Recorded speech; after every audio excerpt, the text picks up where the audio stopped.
This material is for training purpose only. It should not be referred as guidelines of ECI. In case of any variance in this training material and ECI guidelines, rules law shall prevail.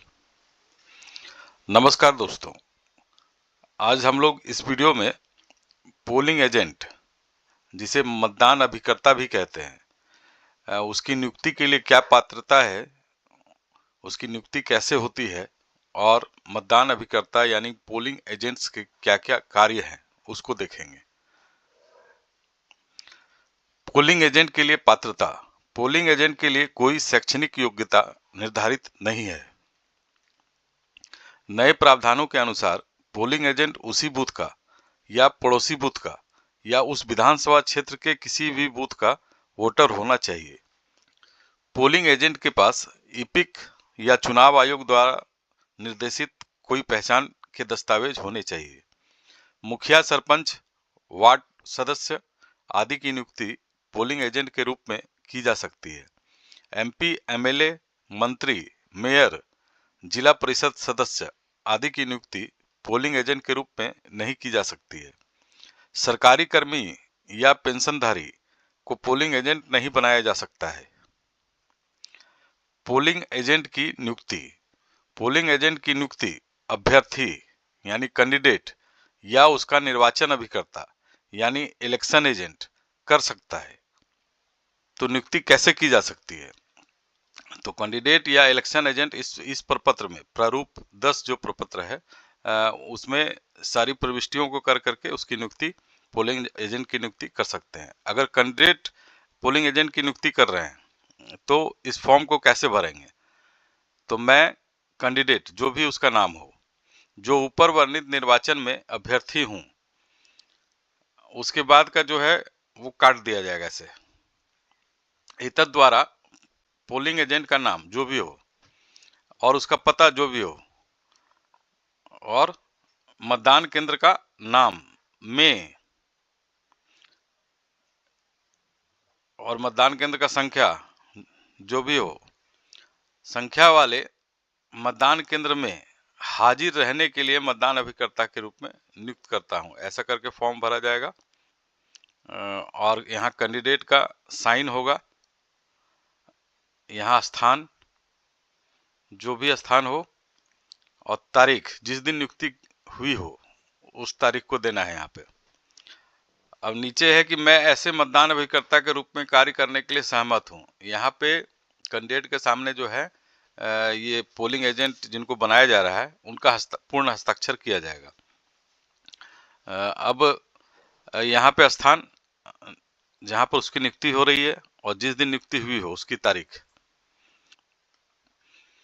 और अगर election agent के द्वारा नियुक्ति हो रही है polling agent की, तो ये प्रपत्र कैसे भरा जाएगा, आगे देखते हैं।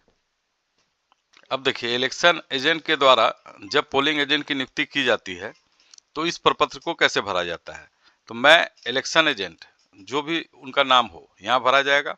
जो ऊपर वर्णित निर्वाचन में कैंडिडेट, यहाँ कैंडिडेट का नाम भरा जाएगा, या अभ्यर्थी हूँ कट जाएगा, यहाँ कैंडिडेट का नाम भरा जाएगा।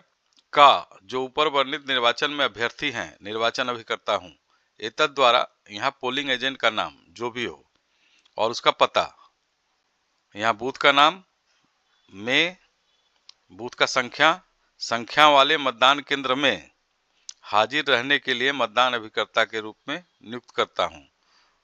और यहाँ स्थान का नाम और जिस दिन उसकी नियुक्ति हुई हो उसका तारीख, यहाँ इलेक्शन एजेंट का हस्ताक्षर। और नीचे है कि मैं ऐसे मतदान अभिकर्ता के रूप में कार्य करने के लिए सहमत हूँ, यहाँ पोलिंग एजेंट का पूर्ण हस्ताक्षर और यहाँ स्थान और जिस दिन उसकी नियुक्ति हुई हो। तो इस प्रकार से इस फॉर्मेट में सारी प्रविष्टियां करके मतदान अभिकर्ता पोलिंग एजेंट की नियुक्ति की जाती है। पोलिंग एजेंट अपने साथ मतदान केंद्र में निम्नलिखित सामग्री ला सकते हैं: नियुक्ति पत्र, प्रारूप 10, निर्वाचक नामावली, पेन, पेपर, पेंसिल, सील, अगर उनको सील लगाना है, अपना सील लगाना है तो सील लेकर के आएंगे। मतदान अभिकर्ताओं को अपने साथ मोबाइल फोन या कोई अन्य इलेक्ट्रॉनिक गैजेट्स रखने की अनुमति नहीं होगी। मतदान केंद्र में पोलिंग एजेंट की नियुक्ति की पुष्टि। पीठासीन अधिकारी पोलिंग एजेंट से उनका नियुक्ति पत्र प्राप्त कर मतदान केंद्र में उनकी नियुक्ति की पुष्टि करते हैं। कैसे करते हैं आगे देखते हैं। अब ये भरा हुआ जो प्रारूप 10 का प्रपत्र है, जो कैंडिडेट या उसके इलेक्शन एजेंट के द्वारा भरा जाता है और उसकी नियुक्ति की जाती है, इस प्रपत्र को लेकर के मतदान केंद्र में पहुंचते हैं एजेंट। अब पीठासीन अधिकारी उसके हस्ताक्षर का मिलान अपने सामग्री में प्राप्त उनके हस्ताक्षर की जो स्पेसिमेन कॉपी है उससे करते हैं, और करने के पश्चात जब मिलान करके स्पष्ट हो जाता है कि ये साइन जो है वो हस्ताक्षर सही है, और उसके पश्चात पीठासीन ऑफिसर के समक्ष हस्ताक्षरित की जाने वाली मतदान अभिकर्ता की घोषणा, ये घोषणा पर हस्ताक्षर लिया जाएगा। जब हस्ताक्षर का मिलान हो जाएगा उसके बाद इस घोषणा पर पोलिंग एजेंट से उनका पूर्ण हस्ताक्षर लिया जाएगा। यहाँ क्या है इसमें, इस घोषणा में कि मैं एतद द्वारा घोषणा करता हूं कि ऊपर वर्णित निर्वाचन में लोक प्रतिनिधित्व अधिनियम 1951 की धारा 128 द्वारा जो मैंने पढ़ ली है, जो मुझे पढ़कर सुना दी गई है, निषिद्ध कोई बात ना करूंगा। इसके बाद यहाँ पे पोलिंग एजेंट का पूर्ण हस्ताक्षर होगा, पीआरओ अपना हस्ताक्षर करेंगे और प्रवेदक चिन्ह लगाएंगे, और मतदान के लिए जो निर्धारित तिथि है वो यहाँ पे भरा जाएगा। अब इसमें एक बात और है कि धारा 128 जिसके लिए वो घोषणा पर हस्ताक्षर कर रहा है, वो धारा 128 है क्या, तो आगे के वीडियो में देखते हैं कि धारा 128 क्या है। देखिए, लोक प्रतिनिधित्व अधिनियम 1951 की धारा 128 मतदान की गोपनीयता को बनाए रखना। ऐसा हर ऑफिसर, लिपिक, अभिकर्ता या अन्य व्यक्ति जो निर्वाचन में मतों को अभिलिखित करने या उसकी गणना करने से संसक्त किसी कर्तव्य का पालन करता है, मतदान की गोपनीयता को बनाए रखेगा और बनाए रखने में सहायता करेगा, और ऐसी गोपनीयता का अतिक्रमण करने के लिए परिकल्पित कोई जानकारी किसी व्यक्ति को संसूचित न करेगा। जो कोई व्यक्ति उपधारा 1 के उपबंधों का उल्लंघन करेगा वह कारावास से, जिसकी अवधि 3 मास तक की हो सकेगी, या जुर्माने से या दोनों से दंडनीय होगा। पोलिंग एजेंट के लिए अनुमति पास।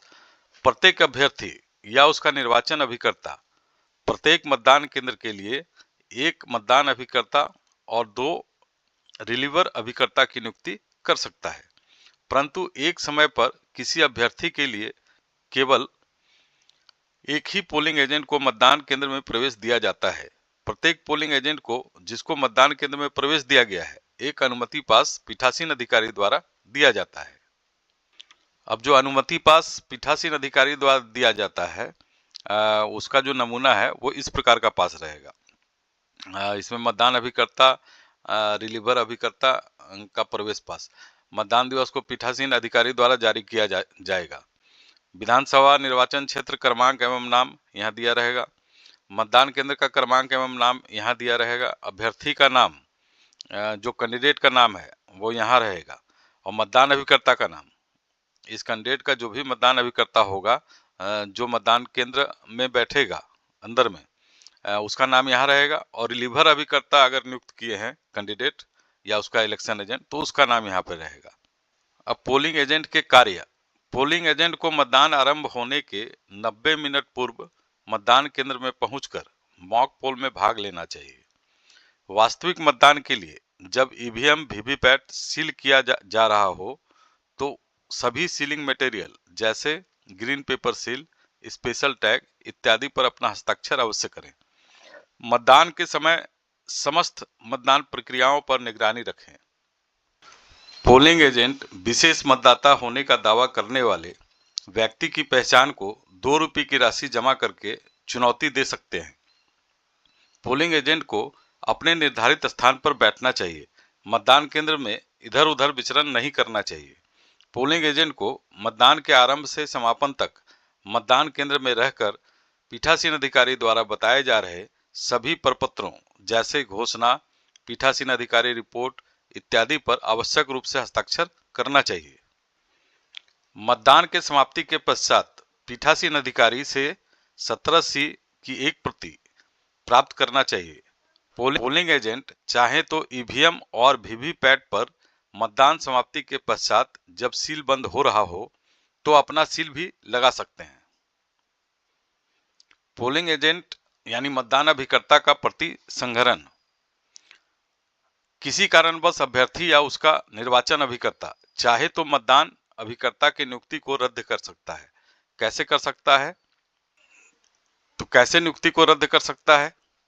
तो अभ्यर्थी या उसका इलेक्शन एजेंट प्रारूप 11 जो प्रपत्र है उसमें सारा इंफॉर्मेशन भर करके पीठासीन अधिकारी को अगर उपलब्ध कराएंगे तो उस पोलिंग एजेंट की नियुक्ति को रद्द किया जा सकता है, जो उस मतदान केंद्र पर उस दिन जिसकी नियुक्ति हुई है।